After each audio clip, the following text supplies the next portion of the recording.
পড়ে গেল। মা, ও মা, আই কি হয়েছে রে? বৌদি ফটো ফ্রেম ফেলে ভেঙে দিয়েছে। বৌমা, হ্যাঁ মা বলুন। ফটো ফ্রেমটা ভাঙা পালা গেছে না? না না মা, আমি ভাঙিনি। তোমার বাপের বাড়িতে টাকা নিয়ে আসবা, বুঝলা?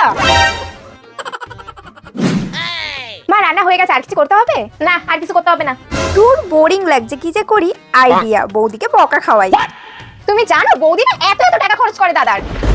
তুমি বৌদির চুলগুলো দেখো কত সুন্দর, আর দিন দিন হেয়ার গ্রোথ হয়েই যাচ্ছে।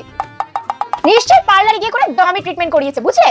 এত সুন্দর চুলের রহস্য হলো এটা। পার্লারের কোনো দামি ট্রিটমেন্ট না, বিশ্বাস করো। আগে আমার হেয়ার গ্রোথ একদমই হতো না, আর আমার বেবি হেয়ারও একদম অল্প ছিল। কিন্তু এখন আমি হেয়ার গ্রোথের জন্য একটা ম্যাজিক ওয়াটার ইউজ করি, যেটা ডার্মাটরাও রেকমেন্ড করে। এটা হলো অ্যালপস গুডনেসের রোজমেরি ওয়াটার স্প্রে। এটা ইন্ডিয়াস অনলি ক্লিনিক্যালি প্রুভেন একটা রোজমেরি ওয়াটার, যা 3x স্পিডে হেয়ার ফল রিডিউস করতে হেল্প করে এবং হেয়ার গ্রোথ করে মাত্র 12 সপ্তাহের মধ্যে। আর এটা ওয়াটার বেসড ফর্মুলা, তাই এটা নন গ্রিসি, নন স্টিকি আর স্ক্যাল্পকে অয়েলি করে না। চুলে অ্যাপ্লাই করে হালকা হাতে ম্যাসাজ করে নিও। রোজমেরি ওয়াটার স্ক্যাল্পে ব্লাড সার্কুলেশন বাড়াতে হেল্প করে, যার ফলে হেয়ার গ্রোথ হয়। দেখো, এটা ইউজ করে হাফেরও বেশি বোতল শেষ হয়ে গেছে। আর 12 সপ্তাহ পর তোমরা নিজেরাই রেজাল্ট দেখো। আগে কত কম বেবি হেয়ার ছিল, এখন কিন্তু আমার প্রচুর বেবি হেয়ার হয়ে গেছে বন্ধুরা। তোমরাও যদি এরকম লং, থিক আর হেলদি হেয়ার চাও, তাহলে অ্যালপস গুডনেসের রোজমেরি ওয়াটার ইউজ করতে পারো। প্রোডাক্ট পার্পেলে অ্যাভেলেবেল পেয়ে যাবে, তাও ট্যাগ করে রাখলাম, দেখে নিও।